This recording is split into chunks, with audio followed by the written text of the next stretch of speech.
The first thing he did when he got home was book a table at his favourite French restaurant. He did not believe for one moment that his famous nose and tongue were no longer as sensitive as they used to be. It had only been a minor accident. No, a good meal, a glass of good wine, and he would soon be back to his old ways. As for hospital food, well, everybody knows what that is like. It always tastes disgusting. In fact, cardboard would be an improvement on that awful rubbish. After a bath and a shave, he was all ready. He put on his favourite clothes, including his spotted tie and red jacket. He was looking forward to his meal. As always, before eating out, he drank nothing stronger than water. He did not want any other tastes to spoil the sensitivity of his tongue. He had also arranged to meet Justin, his immediate boss, and one of Happy Mart's chief marketing managers. Justin had left a message on his answer phone. He wanted to know if the Bordeaux business with old Colbert had been successful. Well, he would tell him the good news over a delicious meal. They had the best table, the one overlooking the river. Daniel recommended the veal with truffles and new potatoes in garlic butter. But first, they must have Henri's famous onion soup. Henri was the best maker of soups in the business. The restaurant had brought him all the way from Provence in France just to make soups for them. When the soup arrived, he waited for Justin to taste first. They had both turned down an aperitif and had drunk only mineral water to begin with. They had their wine glasses filled with wine from Burgundy, but they would only drink it after the soup. They didn't want to spoil it. Justin tasted. He was a tall man of about 35, with neat blonde hair and a body which had once been fit, but had got fatter with lots of good food. He wore an expensive suit and had the look of a man who was used to getting his own way. He was almost as fond of good food and wine as Daniel. In fact, it had been Justin's idea to produce Dinner Party for television with Daniel as one of its stars. "Daniel, my dear boy, this soup is fantastic. Henri has never made better." Daniel smiled. Good old Henri. He took a spoonful of soup and put it into his mouth. He waited a moment for the heat of the soup to go down a little, while his tongue took in the flavour. Salt. All he could taste was salt. It tasted so terrible that he nearly spat out the soup. Justin noticed. "Daniel, whatever is the matter? Are you all right?" Justin, he observed, had already swallowed 2 spoonfuls of the soup. Justin's taste was almost as expert as Daniel's, yet he had liked it. Could those doctors have been right? Had he really lost his famous sense of taste? These thoughts flashed through his mind in an instant. This was hardly the time to admit anything about the loss of his sense of taste, not to a man who was going to give him a job that depended on it. He would have to pretend nothing was the matter. After all, Henri's soup could always be depended on. It was always excellent. Nothing," he told Justin. "Just a little something in the throat. This soup is delicious. Do finish it." Justin smiled and finished his soup. He then praised the Burgundy, a wine that was a particular favourite of Daniel's, though tonight it tasted like warm vinegar as far as he could tell. In fact, it tasted so horrible that he had to try very hard not to spit it out. But he drank it. They talked as they ate, and Daniel told Justin about old Colbert's wine. Justin seemed delighted and was looking forward to tasting it. He asked Daniel to bring some to the Happy Mart office the next day for a tasting of some of the new wines Happy Mart had recently bought. Justin liked to try all the new wines before they went on sale. and it was a good way for Happy Mart's wine tasters to practice. Justin also knew that Daniel loved to show off in front of the other tasters. It was expected. "Why, of course," Daniel answered. But he was beginning to be afraid. The veal, which Justin was now finding so tasty, was just a salty piece of soft stuff in his mouth. He might just as well be eating the insides of a cushion, but he dare not tell Justin. The thought of attempting a wine tasting, an occasion he would normally look forward to, now filled him with fear. He would need time to do something. He had to act quickly. "But wouldn't it be better, Justin, if we had the wine tasting at a later date?" he suggested. "Daniel, my boy, why ever would you want to do that? Don't you want to show off your abilities to your employers?" The way Justin emphasized the word employers sounded almost threatening. Justin was not used to his arrangements being disturbed. If Daniel had a reason to change his plans, it had better be good. Daniel had to think quickly. He knew that Justin wouldn't want him on his television show if he knew about his problem.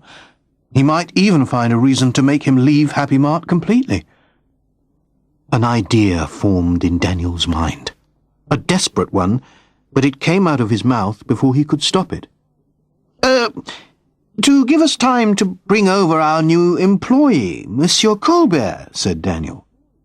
"Old Colbert makes some of the best wines in the world.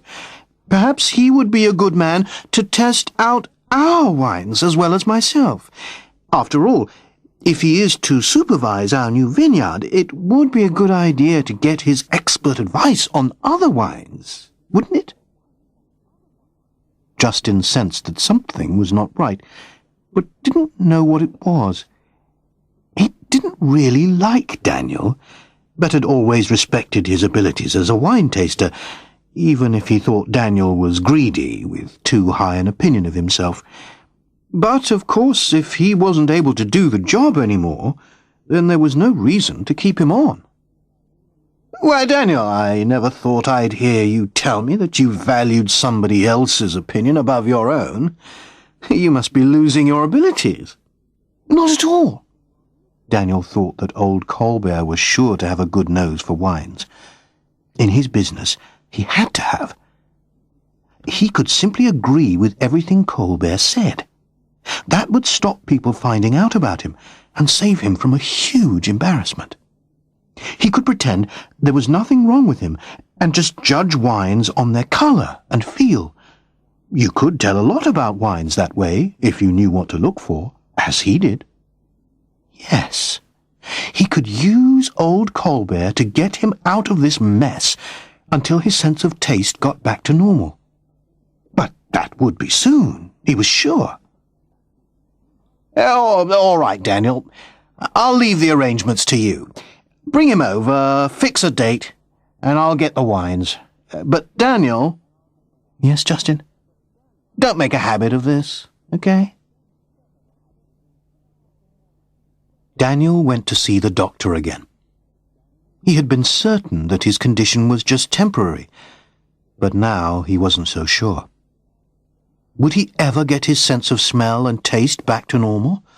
He had to know. His future career depended on it. "There's no way of knowing, Mr. Appleby," said the doctor.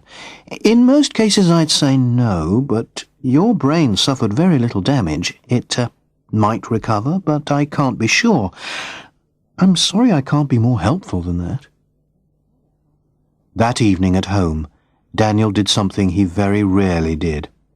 He got drunk. He got drunk at home on brandy he could not taste. The next morning he had a terrible headache, and he stayed at home. Daniel Appleby had to face the fact that his future now depended on Colbert. He didn't like the idea, but maybe he could use him. After all, he had saved his vineyard for him. It would go on making his beautiful wines. The fact that the old vineyard was now owned by Happy Mart, and the old man was now just an employee, wasn't important. At least Daniel didn't think so. And if he could get the old man to help him, nobody need know about his loss of taste.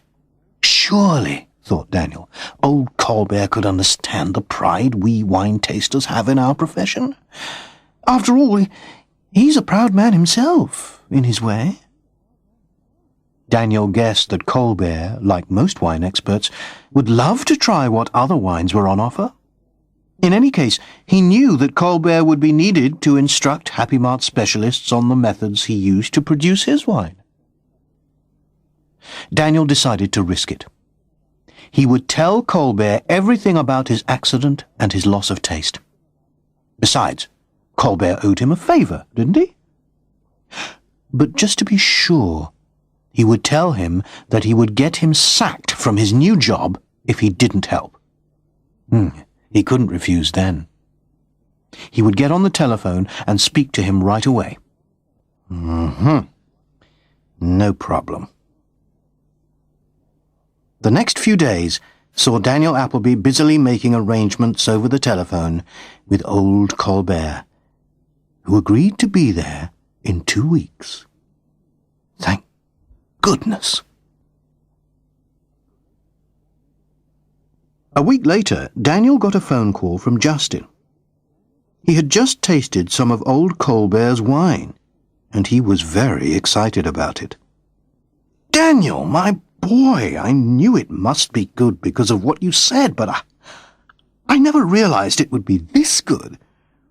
Once we start producing this, we'll create a whole new market for quality wine. Everybody will want it. And you must get Monsieur Colbert to bring any more of these wonderful wines he may have. The man is simply brilliant. You are a clever old thing, Daniel, but then you are the best in the business. Happy Mart is lucky to have you. I am looking forward to meeting Monsieur Colbert next week. I've invited people from the television company, photographers from the best newspapers, everybody. Don't disappoint me, Daniel, because this is going to be big." Daniel was glad to hear Justin praising him again, but he had not got back his senses of taste or smell. He had had to pretend that he still had his famous nose for wine, whereas he had actually been depending on his eyes and his experience in order to do his job. It hadn't been easy. Old Colbert was going to arrive soon, and he realized that he really would need the old man for the wine tasting. He was not happy about that. Old Colbert was not used to dressing up in suits. He felt uncomfortable in a tie. He would much rather be in his old shirt, looking after his vineyard. He couldn't help thinking of it as still being his vineyard, though he knew it was no longer. Instead, here he was at the Happy Mart offices in London, being introduced to a room full of men like Daniel Appleby. And there was Appleby himself, wearing his ridiculous red jacket, smiling and holding a corkscrew.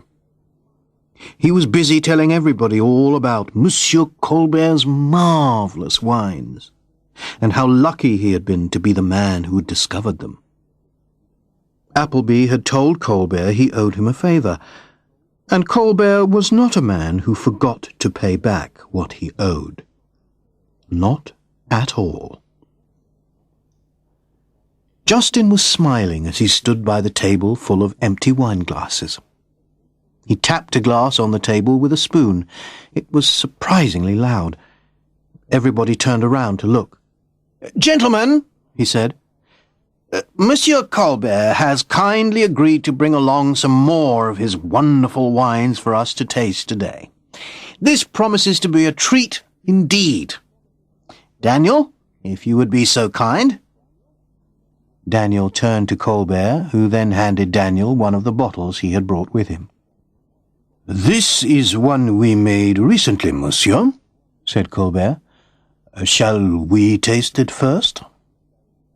Daniel smiled as he pulled out the cork and poured out a measure for the old man.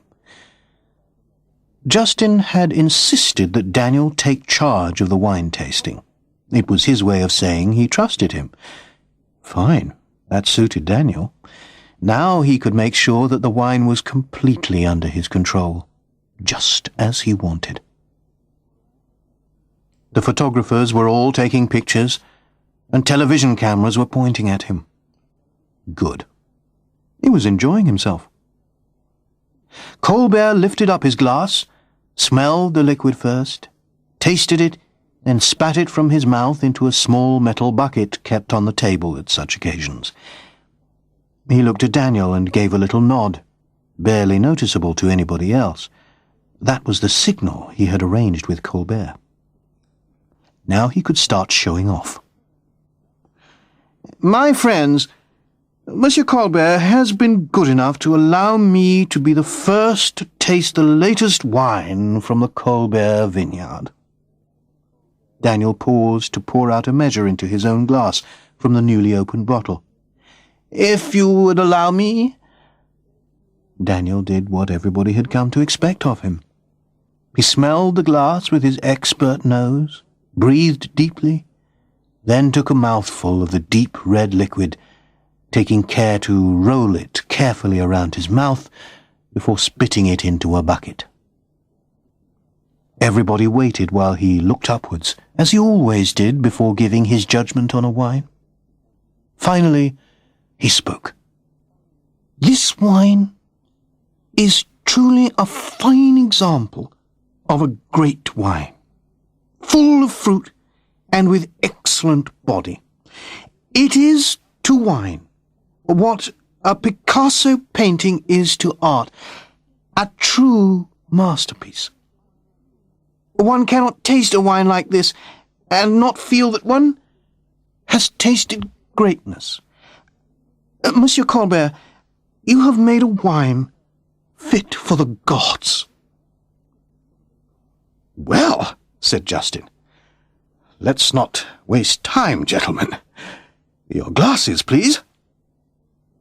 He poured some into everybody's glass before raising his own. "Let's drink," he said, "to Monsieur Colbert, his great wines, and the man who discovered them for Happy Mart, Daniel Appleby." Daniel felt proud as he saw everybody's glasses raised, proud and glad that it was all over. All of a sudden there was a rush to the wine buckets and the sound of loud coughing. Everybody spat out the contents of their glasses with a look of disgust on their faces. "Vinegar!" said Justin. "Red wine vinegar!" "Oui, monsieur," said Colbert. "Our latest, the best vinegar made from only the finest red wine, fit for the Emperor Napoleon himself, don't you think?" And so it was. The best quality red wine vinegar one could find anywhere. Justin turned to Daniel and stared at him. Justin looked very angry as the specially invited photographers took their pictures. Daniel's face turned pale as he felt his career break into pieces like a glass that has been dropped on a hard floor. The other wine tasters didn't know where to look, though some of them began to laugh. But none laughed as loudly as Monsieur Colbert, whose laughter filled Appleby's ears for the rest of his life.